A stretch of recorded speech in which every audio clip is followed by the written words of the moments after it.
Es un honor, un privilegio contar con su asistencia para el webinar que tenemos el día de hoy programado por parte de el Comité Mexicano de EHDG, que como ustedes saben, eh, está dentro de la organización de SOMEICA, porque SOMEICA es el organismo que EHDG reconoce como representante en México.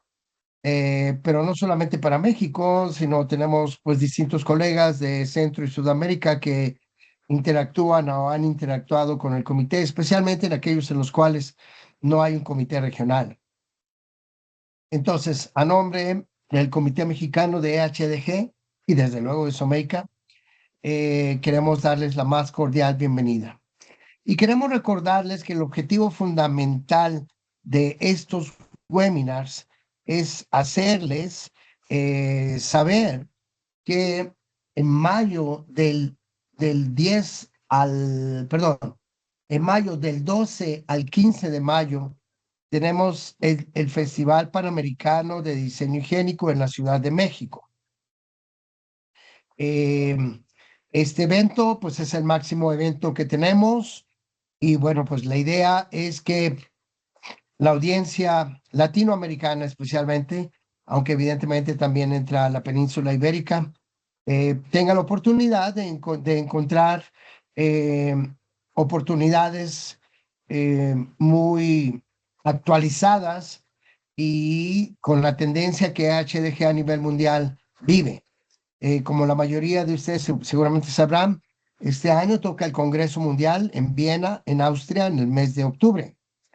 Pero EHDG ha decidido respaldar al Comité Mexicano de EHDG para que la comunidad latinoamericana tenga un evento también de calidad en el mes de mayo. Vaya, prácticamente la misma calidad que el Congreso en Viena. Entonces, les esperamos, se les va a mandar toda la información para quienes no la tengan. Muy bien, acto seguido, tengo el gusto, el agrado y el honor de presentarles a Francisco Díaz Ruiz. Francisco Díaz Ruiz es ingeniero químico formado en la Universidad Complutense de Madrid. Lleva una vasta experiencia en la industria alimentaria y en los servicios a la industria alimentaria. Él ha trabajado por 20 años y especialmente sus últimos 10 años han sido con la compañía ATT, que como ustedes verán, él hará una presentación somera de la compañía. Se dedica precisamente a soluciones de drenaje a nivel mundial. Entonces, la verdad es que agradecemos mucho a Francisco Díaz el haber aceptado esta invitación, porque para nosotros es muy importante el que se vea el enfoque holístico del diseño higiénico. Y bueno, dicho esto, sin más, le doy la palabra a Francisco. Solo antes de darle la palabra a Francisco, comentarles a todos ustedes que ya nos han acompañado en eventos anteriores, que las preguntas las manden por el chat, por favor. Él tendrá 45 minutos de exposición y las preguntas serán presentadas en los 15 últimos minutos. Adelante, Francisco, ¿estamos listos? Muchas gracias, Marco, por la presentación y muchas gracias a todos por invitarme a participar en este evento. Para mí es un placer estar aquí hoy y explicarles nuestra experiencia en este ámbito tan importante del diseño industrial. Muchas gracias también a todos los que han reservado una hora de su tiempo hoy para atender esta charla. Como comentaba el ingeniero Marco, soy ingeniero químico por la Universidad Complutense de Madrid. Tengo más de... ¿Sí? ¿Hola? Hay ¿Me un escuchan bien? micrófono abierto. Por favor, la audiencia, silenciar los micrófonos, si son tan amables. Sigue un micrófono abierto. Bueno, Gracias. Listo, Francisco. seguimos entonces. Como comentaba el ingeniero Marco, yo tengo más de 20 años de experiencia en entornos industriales. sobre todo a nivel de tratamiento de aguas y a nivel de edificación industrial. Entonces, es lo que vengo a presentarles hoy. Si les parece, les voy a compartir mi presentación. Adelante, Francisco. Además que en lo que nos comparte la presentación, además quiero decirles que Francisco está haciendo un esfuerzo muy loable porque él está en Cracovia y es medianoche en Cracovia. Bueno, para mí Entonces, la verdad gracias. que no, al revés, yo les agradezco mucho la invitación y para mí es siempre que hay alguien de Hedge que nos invita, nos conoce y sabe que lo que hacemos puede ser de utilidad para sus mercados y sus aplicaciones, yo estoy encantado de participar. Tenemos siempre esa flexibilidad de poder trabajar desde un lado del océano al otro. Tenemos que adaptarnos, es inevitable. No sé Gracias. si ven.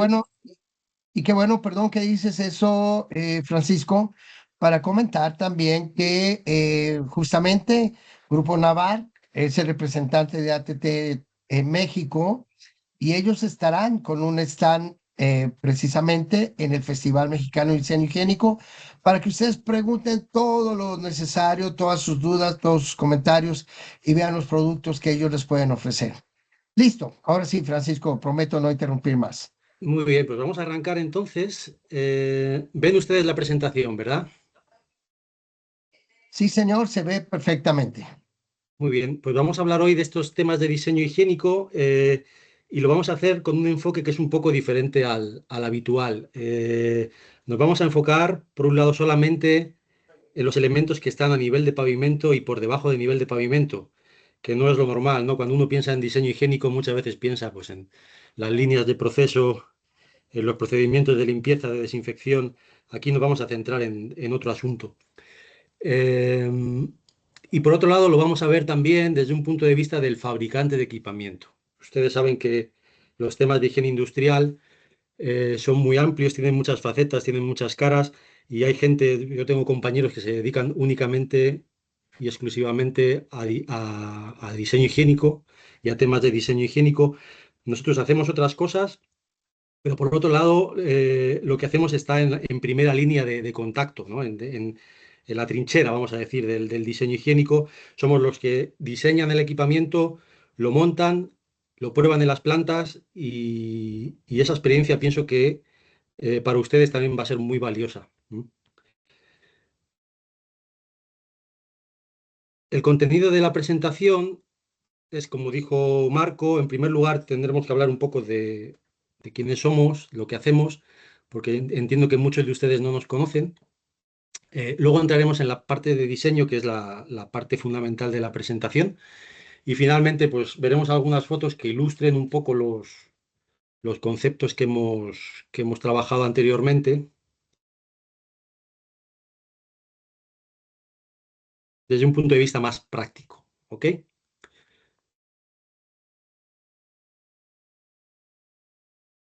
Ok, nosotros en ATT somos una empresa, somos taller de acero inoxidable que diseña, fabrica y comercializa. Espera un segundo que aquí algo pasa que no conseguimos conectar bien. Ok, nosotros,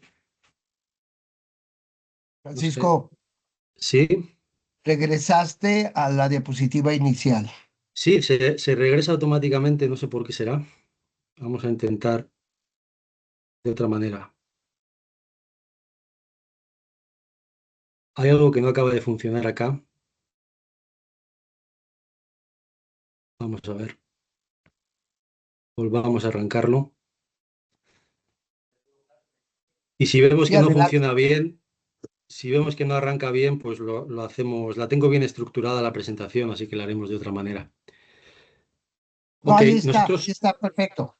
ok, Ahí somos está, ya está corriendo. empresa que diseña, fabrica y comercializa equipamiento de acero inoxidable. Tenemos sede en Polonia. Desde aquí suministramos a más de 60 países en todo el mundo. Eh, Estas son algunas fotos de nuestra instalación. Tenemos más de 8.000 metros cuadrados de taller y procesamos más de 1.000 toneladas al año de acero inoxidable. Mm, Hacemos temas civiles también, pero el fuerte nuestro está en la industria. Está la industria alimentaria, sobre todo la industria farmacéutica. Y a lo mejor quizás hay un 20% de proyectos que hacemos fuera de la parte industrial, hacemos en la parte civil, pero muchas veces si equipamos un hotel, equipamos un restaurante, equipamos realmente las cocinas, que son zonas también que están en contacto con los alimentos, así que no deja de ser una aplicación que requiere mucha higiene también. ¿Mm? Esta es la evolución de nuestra empresa desde el punto de vista de los empleados, desde que arrancamos hace con más de 20 años. Ven que hemos seguido un crecimiento sostenido a lo largo del tiempo. Estamos presentes, como hablamos, en más de 60 países de forma habitual y luego de forma puntual siempre hemos hecho suministros en otros países. Hemos suministrado a Pakistán, a Irán, a Surinam, fuera, digamos, de nuestros canales comerciales habituales, de nuestras líneas habituales de trabajo, pero que son proyectos que también van entrando, ¿no? Y países en los que vamos trabajando.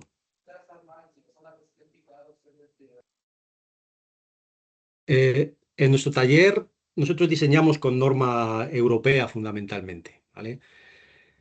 Nos basamos mucho en la 1090 y en la 3834. Son normas que están específicamente relacionadas con el desarrollo y el control de calidad en equipamiento para construcción, para edificación, ya sea civil o ya sea industrial, también para control de soldaduras y control de calidad en el proceso de soldeo de acero inoxidable.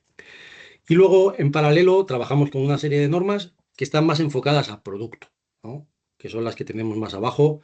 Eh, Hay normas que regulan el diseño de coladeras, sumideros, otras de canales, seguridad alimentaria. Todo esto lo integramos en nuestros diseños y parte de esto nos lo auditan externamente, pues empresas como TÜV Rheinland, cada 6 meses, 2 veces al año recibimos una auditoría suya.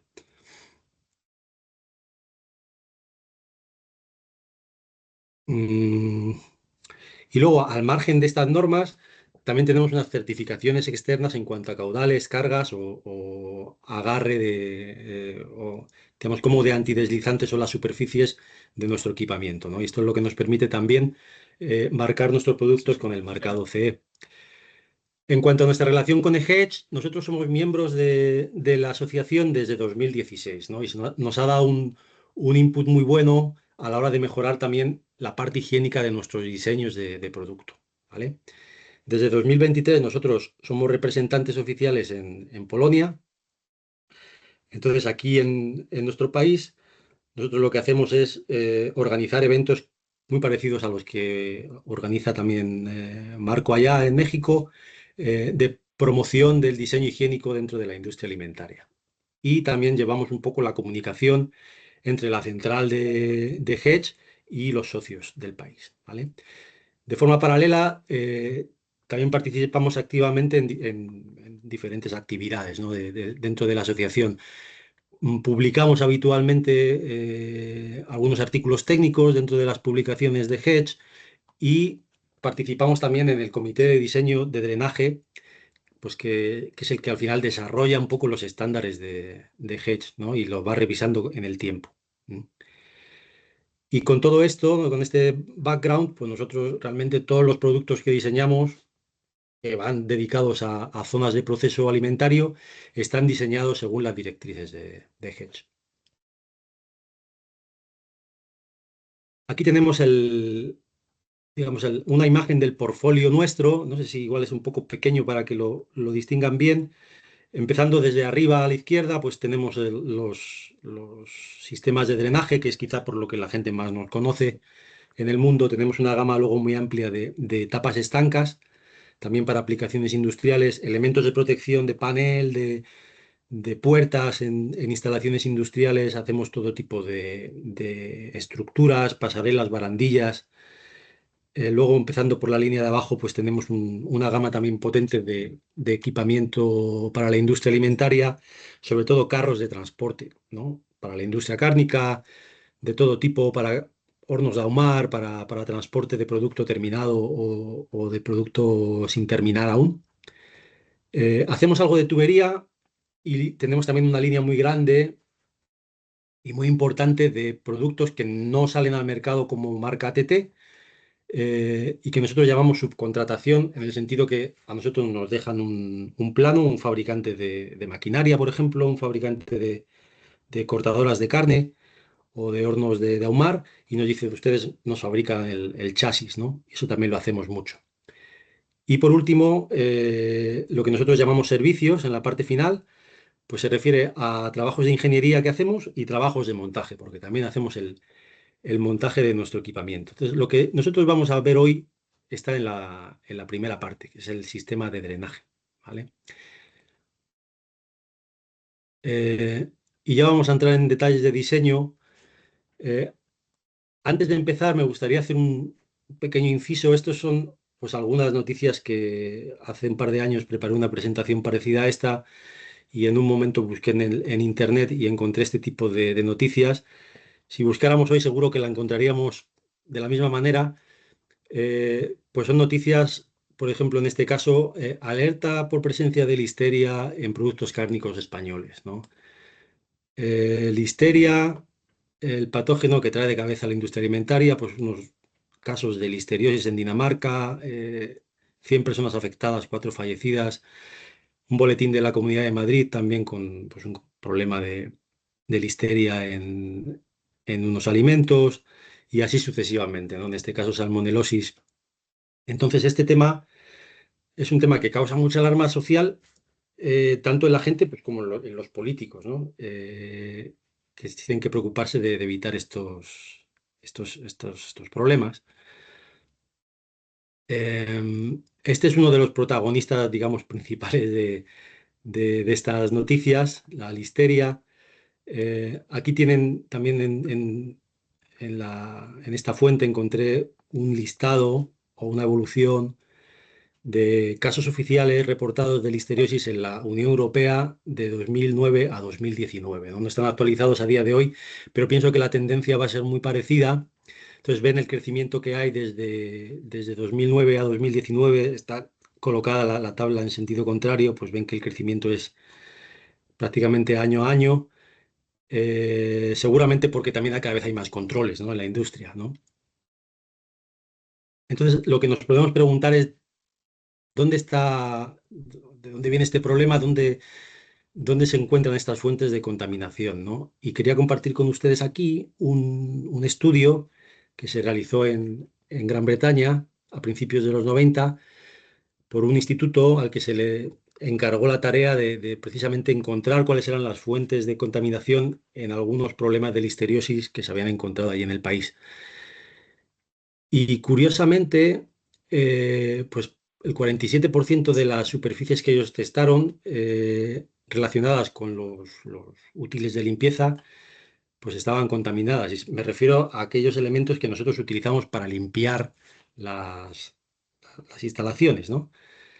Quizá porque no le prestamos mucha atención, no los renovamos, no los limpiamos bien, siempre están húmedos, siempre están sucios, y ahí estaba el principal problema. Y en segundo lugar, lo que encontraron es que prácticamente un cuarto de las superficies testadas en drenaje estaban contaminadas también por listeria, ¿no? En tercer lugar, encontraron problemas en el piso, en el pavimento, y en el último lugar, solamente un 2% de las superficies de equipamiento de proceso que ellos testaron, pues estaban contaminadas con listeria, ¿no? Esto indica, pues, que quizás se le presta más atención al equipamiento de proceso, o el equipamiento de proceso está mejor diseñado que el resto, ¿no? Entonces, yo creo que han pasado unos cuantos minutos desde, desde que arranqué la presentación, pero pienso que esta introducción era necesaria hacerla para poder centrar un poco el problema, y ver la importancia que tiene también los temas higiénicos en la envolvente del edificio y en el diseño del equipamiento de edificación. ¿Ok? Entonces, a partir de aquí ya vamos a entrar en aspectos de diseño 100% aplicados al documento de Hedge también. ¿Ok? Entonces, lo primero que nos preguntamos es, ¿qué es diseño higiénico? Nosotros distinguimos dos puntos importantes aquí. En primer lugar, hay que diseñar para minimizar los puntos donde pueden crecer las bacterias en un equipamiento. Ese es el punto número uno. Y el punto número dos, que está relacionado pero que no es exactamente el mismo, nosotros tenemos que diseñar para que ese equipamiento sea fácil de limpiar y sea fácil de desinfectar. Entonces, para hacerlo, tenemos que tener en cuenta tres puntos importantes. Digamos que el diseño higiénico de nuestro equipamiento es una mesa que está apoyada en tres patas. Una es el material en el que nosotros fabricamos nuestro drenaje. Se puede fabricar en muchos materiales, se puede fabricar en aluminio, podría fabricarse en madera, un sumidero, podría fabricarse en, en hierro fundido, se hace en acero inoxidable, se puede hacer en plástico. Hay que elegir un material que sea lo más higiénico posible. El material es el punto número uno. Punto número dos es el diseño propiamente dicho, que está relacionado realmente con estos dos puntos, ¿no?, que hemos visto antes. Y el punto número tres está relacionado con la tecnología. Y aquí abajo tienen ustedes una frase que la he dejado a propósito en idioma polaco, porque es una frase de nuestro jefe de producción o de desarrollo tecnológico, que ilustra precisamente por qué es importante la tecnología en el desarrollo de un producto higiénico. Porque uno puede tener un material, o puede fabricar en un material higiénico, puede hacer un diseño muy bueno, pero si el taller en el que ustedes fabrican no está preparado para hacer una soldadura higiénica alimentaria o para embutir ciertos elementos que doten de higienicidad al equipamiento, entonces ustedes no van a tener un producto higiénico. Entonces, lo que quiere decir esa frase es que los procesos de fabricación tecnológicos no deben influir significativamente en la reducción de las propiedades higiénicas del acero. Y ese es un punto muy importante. Nosotros siempre tenemos que pensar, tenemos que estar en esta zona de intersección de los tres elementos. El producto que fabriquemos tiene que estar aquí. Nosotros no siempre trabajamos aquí. Nosotros hay veces que hacemos productos que están en este lado de acá. Por ejemplo, si hacemos una tapa para una piscina, para cubrir la depuradora, no hace falta que sea un diseño higiénico. Tiene que ser estanca, pero no tiene que ser higiénica. Sin embargo, si vamos a suministrar nuestro equipamiento a una planta de proceso de alimentos, sí que tenemos que estar aquí inevitablemente. Entonces, ¿qué es lo que dice Hedge respecto a estos tres aspectos del diseño higiénico del drenaje? Entonces, empezamos con el material. Este es el documento 44, que es el que recoge todas las recomendaciones de Hedge en cuanto al diseño del drenaje, ¿vale? Entonces, cuando hablamos de material, el documento lo que dice es que, de manera general, las zonas de producción deben tener drenaje que esté fabricado en acero inoxidable mínimo grado 304, ¿no? Y luego entran algunos detalles en función de los productos químicos que se manejen en la planta, pues ese grado tendrá que cambiarse, ¿no? Pero fundamentalmente tenemos que arrancar de este punto, acero inoxidable. ¿Por qué? Porque el acero inoxidable tiene una superficie muy, muy lisa, porque es fácil de limpiar, es fácil de desinfectar, pueden utilizar ácidos fuertes, bases fuertes con la dilución que indique el fabricante. Son elementos que son fáciles de cortar, son fáciles de mecanizar. Y bueno, si lo pensamos realmente, todos nosotros seguro que comemos con cubiertos de acero inoxidable, cocinamos con cacerolas de acero inoxidable. Es un material que no migra a los alimentos. Entonces es un buen material de elección para fabricar drenaje. Pero digamos que el acero inoxidable, como ustedes sabrán, no es totalmente inoxidable. Depende de los productos con los que se esté en contacto y las condiciones. A veces se pueden presentar problemas de corrosión que pueden afectar a las características higiénicas del material. Entonces, realmente esto no es nada nuevo y no tenemos que inventar nada en este sentido. Simplemente hay que elegir el grado de acero que se adapte a nuestra aplicación. Y para eso hay una serie de tablas Nosotros las tenemos incluidas en nuestros catálogos, están disponibles en libre acceso en nuestra web. Realmente no son tablas nuestras, son tablas generales de la industria que nos indican la resistencia química del material en función de la sustancia con la que está en contacto y la temperatura, ¿no? Entonces lo ven aquí en esta tabla. Sustancia, pues empezando en este caso por la A, tenemos desde la A hasta la Z. Hay un montón de entradas en la tabla. Eh, Temperatura de trabajo, resistencia del grado 304, resistencia del grado 316. Y aquí en la leyenda, pues pueden leer si la resistencia es completa, si es parcial o si directamente deberíamos evitar ese grado de acero inoxidable en la elección de nuestro equipamiento. ¿Ok?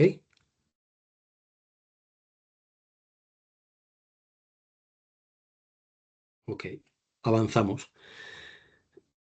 Y, y a mí me gustaría, es un tema que el documento de Hedge no entra en este detalle, pero a mí me gustaría resaltar que no todo es la elección del grado, sino que hay un aspecto muy importante que es todo el proceso de transporte y de almacenamiento de la chapa, de la materia prima, antes de fabricar. Entonces, estos puntos que yo indico aquí,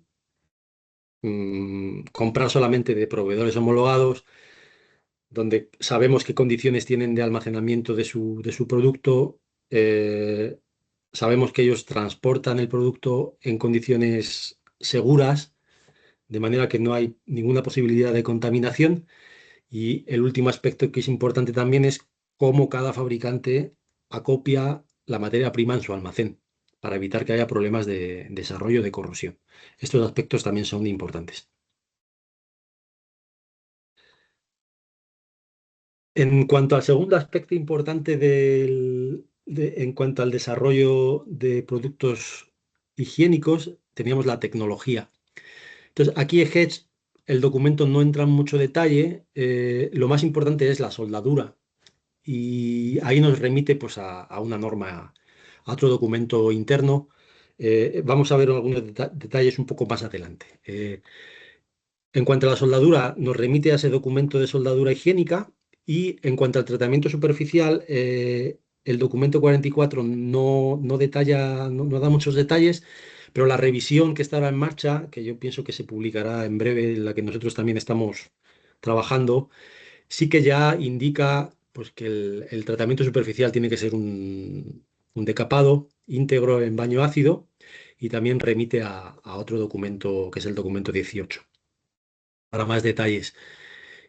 Dice que las rejillas pueden ser o bien pasivadas o bien electropulidas, y lo que desaconseja totalmente es la utilización de un tratamiento superficial que sea un granallado, digamos, con granalla de acero inoxidable, con granalla de sílice o de vidrio, porque la superficie que deja es mucho más irregular. ¿Vale? Y ya la última parte, que es la de diseño, pues aquí el documento de Hedge sí que realmente entra mucho en el detalle.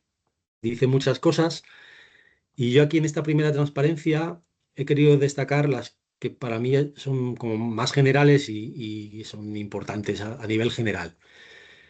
Una es lo que precisamente Marco comentaba en la presentación: considerar el diseño del drenaje holísticamente. ¿Esto qué significa para GED? Significa que ustedes el drenaje no lo pueden considerar como un elemento independiente en su planta. Está tan interrelacionado con muchas cosas en su planta, que sería un error diseñar y elegir el drenaje solamente pensando, por ejemplo, en la superficie que tienen que drenar. Ustedes tienen que pensar para cada zona que quieran drenar, cuáles van a ser las cargas que van a pasar, si será una carga peatonal, si será una carga pesada, montacargas o carros. Tienen que pensar qué cantidad de residuos se van a encontrar. Tienen que pensar cuáles son los flujos de trabajo, cuáles son sus procedimientos de limpieza. Entonces, solamente si ustedes tienen este enfoque integrado en el diseño del drenaje, van a poder elegir un drenaje que esté bien aplicado a sus plantas. Y este es un punto, desde mi punto de vista, es capital. El punto número 2, el documento 44 remite a las normas de diseño. Entonces, ahí se comenta que hay que trabajar preferentemente con norma europea 1253 y 12056. Pero dice preferentemente, y también es importante porque realmente se puede trabajar con otras normas, ¿no? Nosotros trabajamos mucho en Australia, allí utilizan el MARC y en ciertos aspectos es más restrictivo, es mejor norma que la norma europea. Entonces, el Hedge no se cierra a que haya que diseñar con norma europea, simplemente dice que preferentemente hay que utilizar esos estándares para diseñar. Punto 3, que está muy relacionado con el punto 1, pero realmente el documento de Hedge lo comenta por separado y yo pienso que es importante también aquí comentarlo por separado. Lo que dice es que el piso y el drenaje tienen que diseñarse en conjunto. O sea, son dos aspectos que están tan integrados que hay que considerar los dos aspectos en conjunto para poder elegir y diseñar bien. Y luego a partir de ahí, el documento entra en muchos detalles. Entonces, yo aquí he recogido 8 que para mí son los más importantes. Pues si me permiten decir, el documento tampoco está muy ordenado, muy sistemáticamente, entonces yo he elegido los que, desde mi punto de vista, para explicarles a ustedes de forma más ordenada, son más importantes para mí. Luego hay otras cosas que están interconectadas en el documento. Podríamos hablar aquí mucho más de 45 minutos, así que yo lo que les recomiendo es que este documento lo descarguen ustedes y lo puedan leer tranquilamente, porque pienso que ahí van a ver mucho mejor los detalles. Entonces yo voy a entrar en cada uno de estos puntos poco a poco, eh, explicándoles lo que es importante para Hedge en cuanto a diseño higiénico de drenaje. El primer punto es lo que ellos llaman continuous welding. Entonces, aquí en esta parte de acá, yo les he dejado un render de un sumidero nuestro, una coladera nuestra, y aquí les indico, o sea, les muestro dos fotografías. Una que es una reja de pletinas, donde indico en color azul los puntos de soldadura que son realmente cordones continuos, no sé si lo ven bien en la presentación, cordones continuos de abajo a arriba en toda la altura de reja. Entonces, esto con un mangueo con agua a presión es muy fácil de limpiar, ¿no? Y luego hay otra opción que también es una reja nuestra, que también fabricamos, que es una reja entramada que va tomada, las pletinas de la rejilla van tomadas a la superficie portante con puntos de soldadura, ¿no? Están indicados aquí con las flechas rojas. Entonces, estas zonas realmente dejan algunos puntos de conexión entre diferentes chapas que no están soldados. Entonces, según Hedge, pues este diseño no es higiénico, es un diseño que no está aconsejado por su parte, ¿no? Para zonas de importancia higiénica en una planta. No significa que no se puedan utilizar, no significa que no se puedan montar, lo que significa es que en zonas críticas de producción, donde la higiene es importante, es mejor evitarlas. El punto número 2 del documento, o de los puntos que yo considero importantes, es el que habla de zonas redondeadas o de diseño redondeado. Aquí de lo que se trata es de evitar, en la medida de lo posible, los plegados bruscos, digamos, ¿no? Un plegado a 90 grados, en el que el residuo que se arrastre con el agua se puede quedar acumulado y puede ser difícil de limpiar. Entonces siempre se trata de redondear al máximo los diseños en cada una de las partes del drenaje. Aquí tienen algunas que yo muestro en estos renders, pues ya sea el marco superior o ya sea el cuerpo inferior, siempre en la medida de lo posible hacerlos redondeados. El punto 3 que he resaltado es lo que Hedge llama full drainability. Esto significa que cuando eh, nosotros estamos limpiando, el agua pasa a través de la rejilla, pasa a través de los elementos internos. Aquí dentro nosotros tenemos montado el sifón. Esto siempre se llena de agua y es lo que hace el sello hidráulico, que evita la entrada de malos olores, ¿no? A la instalación. Entonces, el exceso de agua acaba saliendo por este tubo de salida hacia afuera y a lo que Hedge se refiere con full drainability es que cuando deja de entrar agua aquí, digamos, solamente el sifón interno es lo que tiene que estar lleno de agua, pero el cuerpo debe estar totalmente vacío. Cuando uno deja de meter agua en el drenaje, el cuerpo debe drenar totalmente. Entonces, esto en algunos diseños es así y en otros diseños no es así. En el mercado hay disponibles muchas opciones que no son higiénicas en este sentido, ¿no? Esta, por ejemplo, es una que descargué hace un par de días de internet, eh, en la que ven que el sifonado del elemento lo hace este tubo que está soldado en la parte intermedia, que se eleva por encima del nivel inferior del sumidero y que mantiene este nivel de agua. Entonces, cuando dejan ustedes de tener entrada de agua, este elemento, en cualquier caso, se encuentra siempre inundado, ¿ok? Nunca se vacía, porque esta tubería de aquí lo impide.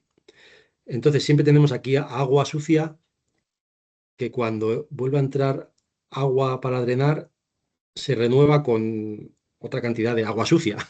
Entonces, aquí siempre tenemos un problema, ¿no? Y esto es un asunto que EGEDGE siempre desaconseja.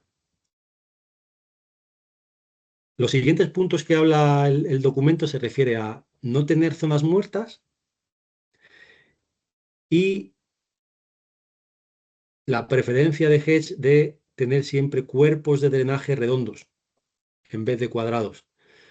Precisamente, bueno, realmente las dos cosas están relacionadas, ¿no? Un cuerpo redondo es mucho más fácil de limpiar y no deja esquinas o zonas muertas en las que se pueda acumular el material. En este caso lo que tenemos es el marco superior es cuadrado, pero todo el cuerpo del drenaje ya es redondo, ¿vale?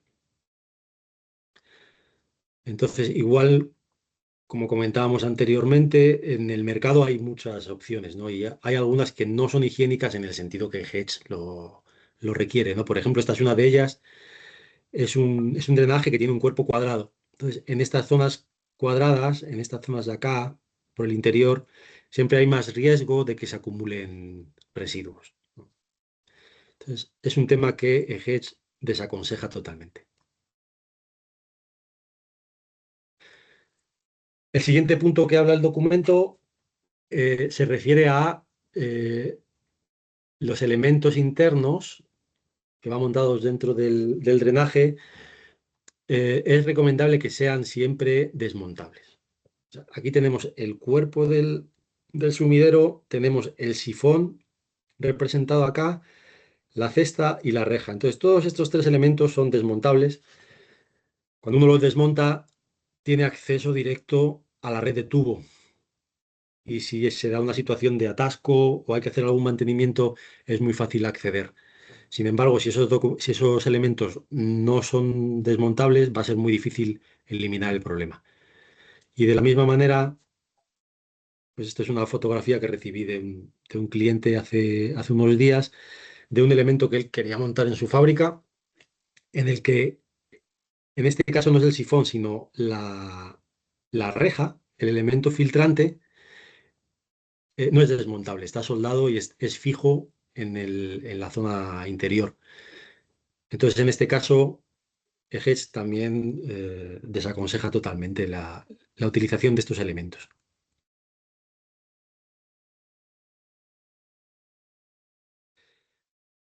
El punto número 7 que quería resaltar tiene que ver con las rejillas. Es un tema que es relativamente nuevo, reciente, y pensamos que va a venir cada vez más, ¿no? Entonces, lo que Hedge recomienda es utilizar rejas que ellos llaman frameless, o sea, sin perfil perimetral. Eh, Esta reja de aquí es una reja estándar, que ven que tiene pues, una reja de pletinas estándar. Aquí ven ustedes el render y aquí la rejilla montada en el cliente. Entonces ven que tiene aquí pues un perfil perimetral y a ese perfil están soldadas las pletinas. Entonces lo que Hedge aconseja hacer cada vez más es ir a este tipo de rejillas, en las que pueden ver que no hay un perímetro externo de acero inoxidable, sino que deja un espacio diáfano. Y aquí en el montaje en la planta, pues ustedes pueden ver que si se acumula aquí residuo, ese residuo al arrastrarlo al interior de los canales va a entrar mucho más sencillo al interior del canal y se va a acumular menos, digamos, en el marco. Entonces es un tema que Hedge cada vez lo ve más interesante para implementar.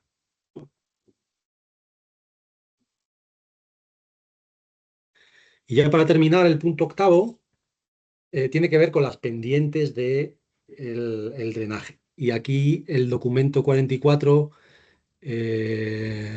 habla de pendientes en la sección transversal y pendientes en la sección longitudinal. Aquí en la primera parte yo muestro la sección transversal de un canal. En este caso tenemos un canal con un fondo plano. En este caso tenemos un canal con fondo en V, plegado en el centro, y aquí pues un canal más redondeado. Entonces lo que el documento 44 dice es que esta solución no es la ideal y hay que...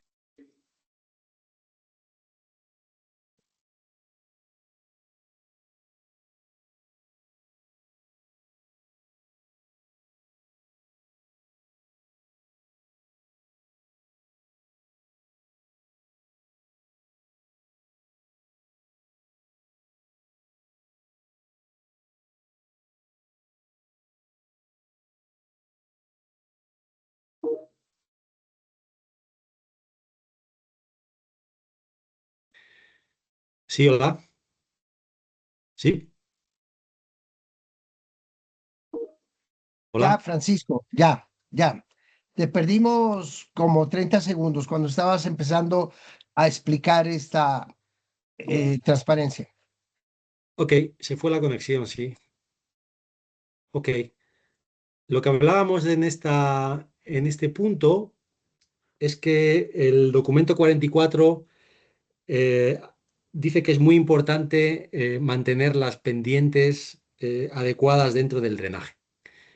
Y habla tanto de la pendiente en la sección transversal como la pendiente en la sección longitudinal del drenaje, si hablamos de un canal largo. Entonces, en esta parte de la diapositiva, lo que marco es el perfil transversal de un canal. En este caso es un canal que tiene un fondo plano, en este caso es un Fernando, canal que tiene un fondo plegado en V y en ¿puedes este abrir? caso ¿Me es un estás canal más escuchando? redondeado. ¿Sí?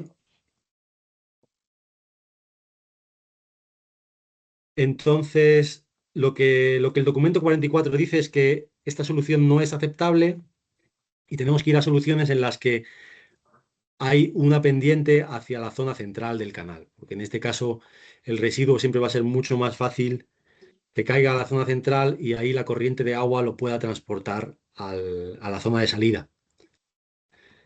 Y de la misma manera, en un canal longitudinal, en su sección longitudinal, en este caso tenemos un ejemplo de un canal de 2 metros de largo, en el que nosotros arrancamos en una altura, que en este caso son 65, tanto a la izquierda como a la derecha, y acabamos en otra altura, que es 75, que para esta longitud de canal supone una pendiente de un 1%, más o menos. Y es una pendiente que es continua, que es lo que es la mejor solución también para garantizar una hidráulica adecuada, ¿no? Y adicionalmente, en la zona de salida, pues nosotros le damos 1 centímetro más para evitar que haya zonas de acumulación de agua dentro de la instalación. Entonces, estos dos aspectos en la generación de pendientes para EGEDS son importantes, ¿no? Y están recogidos en el documento.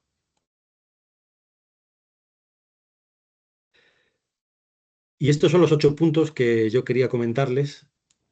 Tenemos justo 45 minutos. Vamos a ver muy rápidamente algunas instalaciones que van a ilustrar un poco lo que hemos estado hablando en la charla. Entonces, por un lado, en primer lugar, lo que es muy, muy importante es, nosotros ya tenemos una idea muy clara de cómo es un drenaje higiénico. cuáles son los aspectos importantes a la hora de diseñar. Podemos elegir buen material, podemos diseñar adecuadamente, podemos tener nuestro taller bien preparado para fabricar, enviamos el material a la obra y si en la obra la gente que hace el montaje no lo hace bien, vamos a seguir teniendo un problema. Entonces, estas son fotos que yo he tomado en instalaciones nuestras, suministros nuestros, uno es en Singapur, otro es en una industria alimentaria en España. Las obras son muy complicadas, esto llega allá, se descarga, hay mucho tránsito, hay mucha suciedad, hay gente que puede pasar por encima con la máquina. Entonces, de lo que se trata es, cuando esto llega, hay que montarlo lo antes posible, no hay que dejarlo acopiado. En cuanto llega, hay que trabajar. Y estas son fotos que tomé en Tailandia, en otra instalación nuestra, en la que el contratista que hacía el piso, pues estaba trabajando allí sin control del cliente. Y aquí pueden ver, ¿no? Por ejemplo, en esta foto está todo, no estaba protegido, está lleno de pegotes de hormigón, de resina. Entonces, todos estos temas, de poco sirve preocuparse uno en el diseño de hacerlo bien si durante el montaje no vamos a prestar la suficiente atención. Este punto es muy importante. Otro punto importante es lo que hablábamos anteriormente, integrar el pavimento con el drenaje. Lo que indico aquí con las flechas rojas, pues son temas que son problemáticos. Entonces, de poco sirve diseñar bien el drenaje, colocarlo en el lugar adecuado, si luego la aplicación del pavimento nos origina estos problemas de acumulación de agua, eh, discontinuidades la continuidad, digamos, del pavimento. Esto va a originar problemas en su planta también. Y estos son algunas fotos de instalaciones que realmente están bien acabadas, ¿no? Pues se ve cómo son los remates perfectos del zócalo al pavimento, al panel de la pared. En la foto es difícil de ver, pero las pendientes están muy bien tiradas. Este elemento de drenaje de acá, pues estás realmente unos milímetros, 2 milímetros por debajo del nivel de pavimento para garantizar que aquí nunca se va a acumular agua. Todo el agua va a caer al interior del drenaje. Estas son fotos de otra instalación en Alemania, pues también es una instalación muy bien acabada, con un pavimento muy bien integrado, en este caso con un drenaje estanco, ¿no? En algunas zonas también el documento 44 lo indica, ¿no? Que si hay zonas en las que no se limpia de forma habitual con agua, pero sí que de vez en cuando necesitan drenar, pues se puede colocar un punto, un sumidero que sea estanco. Solamente se abre cuando haya que limpiar. En este caso, pues son remates con loseta cerámica, pues también muy bien ejecutados, muy bien integrados, en este caso con una junta de dilatación que va alrededor del drenaje y que permite integrar perfectamente la resina con el acero inoxidable.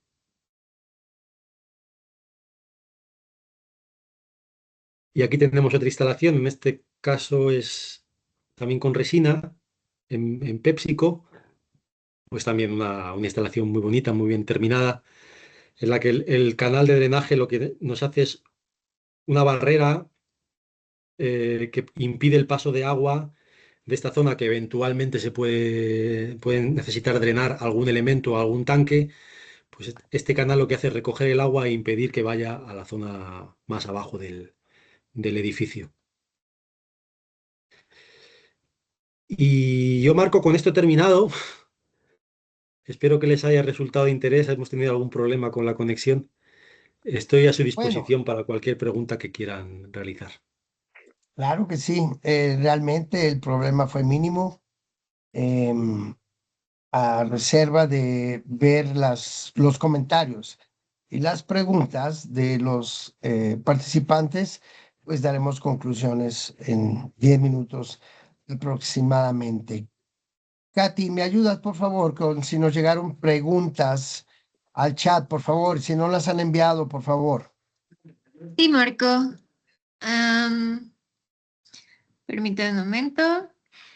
Dice, ¿cuál es el método idóneo de revalidación de un chasis de acero inoxidable ante algún desgaste o contaminación? ¿Cuál sería? ¿Se puede salvar? ¿Se requeriría cambiar de nuevo todo el chasis? Hmm. Respecto a los chasis, no tenemos ahí mucha. Nosotros fabricamos bajo plano de los fabricantes, del, digamos, del dueño del know-how. Entonces nosotros no lanzamos las certificaciones de ese elemento. Nosotros simplemente fabricamos sobre el diseño que nos envían. Así que creo que no le voy a poder ayudar en ese sentido.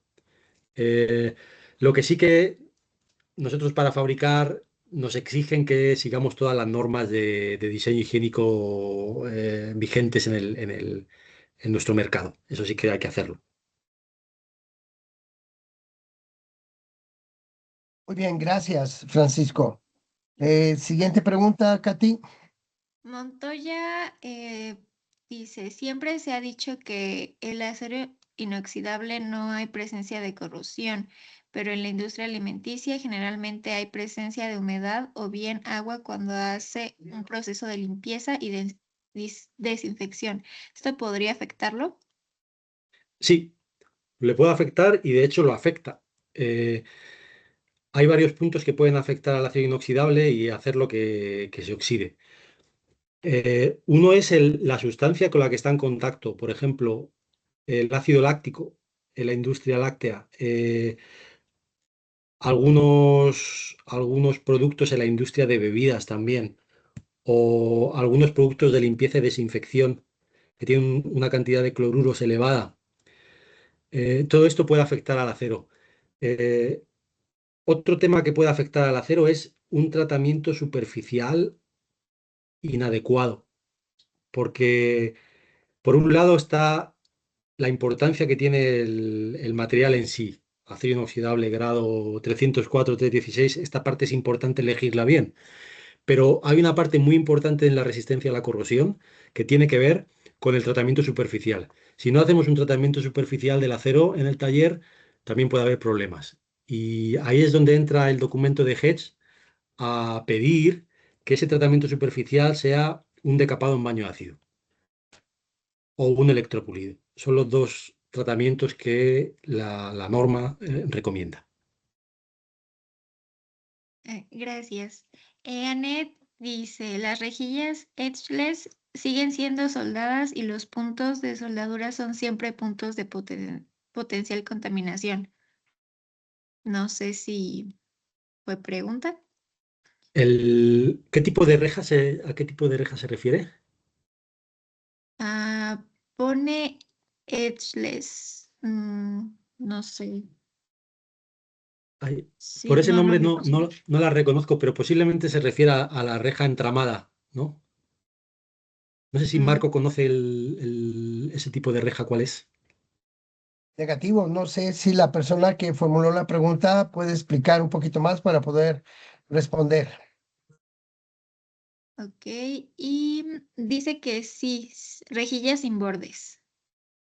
Sí, realmente hay muchas rejillas sin bordes. Hay muchos tipos de rejillas sin bordes y lo que es realmente importante es que la unión de pletinas en la rejilla se realice con soldadura continua higiénica. Ese es el punto principal. Ok. Si eso lo tenemos controlado,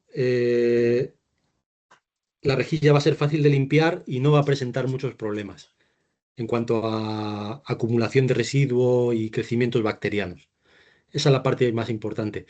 La frameless, o sea, la rejilla sin perfil perimetral, también tiene un inconveniente que es menos resistente a las cargas. Entonces, mm, en determinados casos, si tienen un paso de montacargas muy frecuente, habrá que reforzarla también, ¿eh? Gracias. Diana pregunta, ¿cómo aseguran la continuidad sanitaria entre el dren y piso o dren y recubrimiento epóxico? Ese es un punto muy importante. Eso es un punto muy importante porque son zonas críticas. esa transición entre el acero inoxidable y la resina o la cerámica son puntos que sufren mucho. Y en los tránsitos, especialmente, o cuando hay temperaturas altas, pueden dar problemas. Eso es un tema que hay que tratar en conjunto con la gente que hace los pavimentos. Ellos tienen productos especiales, ya sea Sika o cualquier fabricante, que en estas zonas de unión permiten darle una flexibilidad un poco diferente al resto del pavimento, del piso. Y esto ayuda mucho. Entonces son temas que siempre yo les recomiendo que siempre sienten en la mesa a la gente que hace pavimento y a la gente que hace drenaje y se sienten juntos y ahí encuentren ellos la solución. Gracias. Marijose pregunta, ¿qué longitud de altura tiene que tener en las rejillas del drenaje? Depende de la carga que necesiten. Nosotros en norma europea trabajamos en diferente carga estática. 1,5 toneladas, 12 toneladas, 25 toneladas. Y en función de esas cargas, la altura puede ser 25 milímetros o tiene que ser 30 milímetros, un poco más alta, o a veces tiene que ser 40 milímetros. Depende de las cargas. O sea, hay que verlo en cada caso. La carga y la anchura de la reja, porque no es igual una reja estrecha de 15 centímetros o una reja de medio metro de ancho. Ahí tendremos que ir a alturas más grandes. Ay, gracias. Anet pregunta, ¿este modelo está certificado por IHDG o solo está diseñado con base en sus principios? Si es así, ¿qué número de certificación tiene? Vale, de momento, el Hedge no certifica el drenaje a día de hoy, pero es una cosa que seguramente va a cambiar y llegará un momento en el que sí que hay una certificación de producto. Creo que sí que hay certificaciones en algunos aspectos de bombas o no conozco exactamente porque no es mi equipamiento, pero de momento en drenaje no lo hay. Lo que sí nosotros, digamos, tomando como base ese documento 44, diseñamos nuestro drenaje para zonas críticas en base a esas recomendaciones. Y gracias. Diana pregunta, ¿han probado cómo actúan tus drenajes con procesos de grasas o harinas y cómo es que garantizan que no existen zonas muertas? ¿Cumple el radio mínimo de los 3 milímetros de radio interno? Eh, Experiencia en esas aplicaciones la hay. Eh, Se trabaja mucho en industria cárnica y también hemos trabajado en panadería industrial. Son sólidos, o sea, son residuos muy complicados. Es inevitable que se acumulen en algunas zonas del drenaje. No se puede evitar porque se quedan pegados. Sobre todo el tema de las harinas es muy difícil. Los apanados, la fabricación de nuggets, son aplicaciones que a nivel de residuos son difíciles y que no queda otra, desde mi punto de vista, de planificar unos buenos procedimientos de limpieza y de mantenimiento en las plantas, porque el drenaje en sí mismo no puede solucionar algunos problemas relacionados con el manejo. Gracias. Anet pregunta, ¿ustedes tienen soluciones de rejillas sin soldaduras? Las hemos trabajado mucho, las hemos probado mucho y todavía no hemos encontrado una forma de fabricar o de aprovisionarnos que nos convenza desde un punto de vista de la calidad. Hemos probado en varios países. Pues, nosotros en nuestro taller no hacemos un colado de acero inoxidable. No tenemos este equipamiento, pero lo podemos pedir fuera. Y lo hemos pedido muestras y a día de hoy puedo decir que no lo tenemos, pero que estamos detrás de ello. Sí. Gracias. Y por último tenemos a Javier que pregunta, ¿las tuberías de drenaje de tanques y equipos que llegan a estas rejillas de las instalaciones es recomendable que quede embebido en el foso o a ras o dejando distancia hacia arriba? ¿Es requerimiento que sea desmontable o puede ir soldado? Ok. Se refiere al tubo que va conectado a nuestro drenaje, ¿verdad? O sea, a la red de tubería, ¿verdad? Sí, Vale. dice que sí. Ahí hay diferentes opciones. Hay diferentes opciones.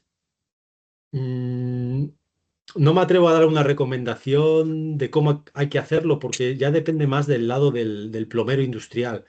Pero yo he visto sitios en los que se suelda, pero eso es un trabajo muy fino, hay que hacerlo muy bien. También la mayoría de las veces directamente se acopla a nuestro tubo de salida, se acopla un accesorio de plástico que lleva una junta tórica y que hace la estanqueidad. Y a ese accesorio de plástico ya uno puede soldar o pegar el tubo de plástico en la instalación. Es lo más habitual, es lo que se suele hacer. No sé si eso responde a su pregunta.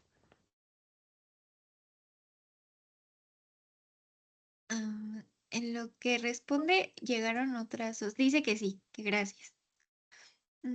Tenemos a Ramírez Delgado que pregunta si hacen visitas a plantas para diagnósticos y recomendaciones del tipo de drenaje que se ocupa o se recomienda. Sí, sí, sí, eso lo hacemos mucho. Eh, muchas veces conectando online se pueden resolver muchas dudas y se puede avanzar. Pero nosotros vamos, tanto en México, en América Central, en Colombia, hasta Uruguay y Argentina, tenemos gente, tenemos red y hay veces que hay que ir a las plantas a ver, sí, sí. Y en base a eso, pues hacer una propuesta que sea más adaptada a la realidad. Sí, sí. Ok, gracias. Y Esparza Arturo pregunta que, ¿qué material de tubería recomiendan después de su diseño de drenaje? Ahí hay muchas opciones. Hay gente que monta acero inoxidable también cuando las temperaturas son altas. Lo prefieren al plástico. Hay mucha gente que monta polipropileno o polietilenos de alta densidad. Ahí hay muchas opciones. No me atrevo a darle una recomendación. Yo creo que tiene que hablar con el plomero industrial. Es el que más le puede indicar. Realmente lo importante desde un punto de vista de nuestro producto, de nuestro equipamiento, es que nuestro tubo de salida sea compatible con su tubería. Y ahí es donde tenemos que trabajar. Que los diámetros sean compatibles, que luego usted no tenga ningún problema en conectar nuestro drenaje con su tubo. Ok, y por último, Diana pregunta que al parecer no quedó claro si tenían los 3 milímetros que recomienda HDG, que si viene en alguna ficha técnica. Pues no les sabría decir porque no lo tenemos en la documentación técnica nuestra, no es un parámetro que aparezca, pero yo con mucho gusto se lo puedo consultar. ¿Cuáles son los radios de plegado? Sí. Ok, gracias. Y fueron todas las preguntas.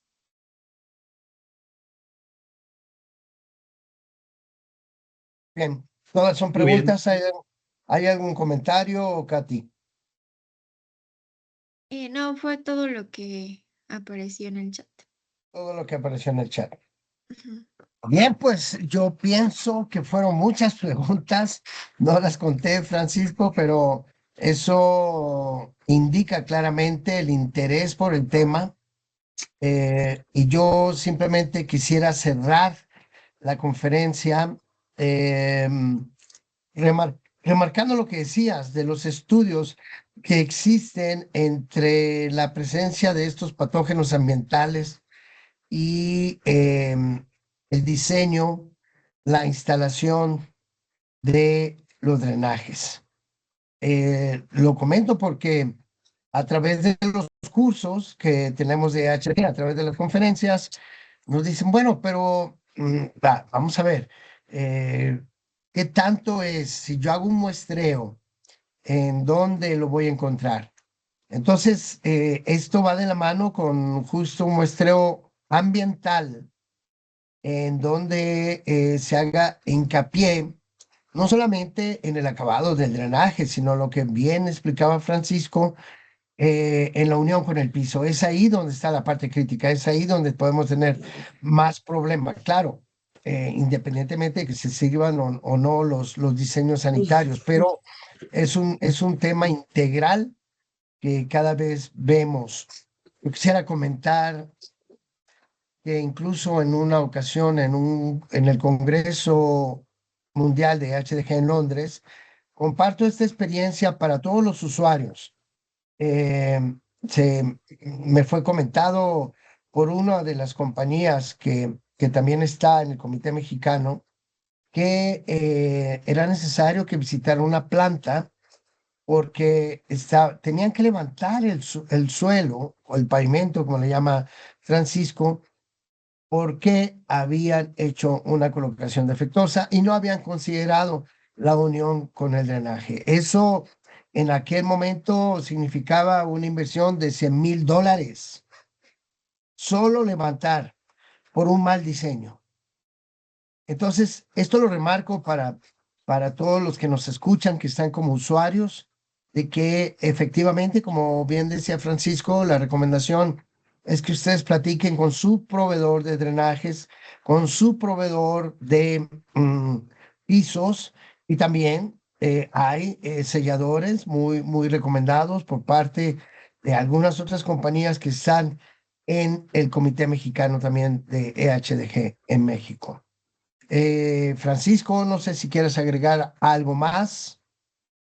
De mi lado nada más y totalmente de acuerdo con tu análisis que esta integración es vital para que sus instalaciones tengan éxito. Así es. Correcto. Por eso, ¿verdad? Empezamos hablando del enfoque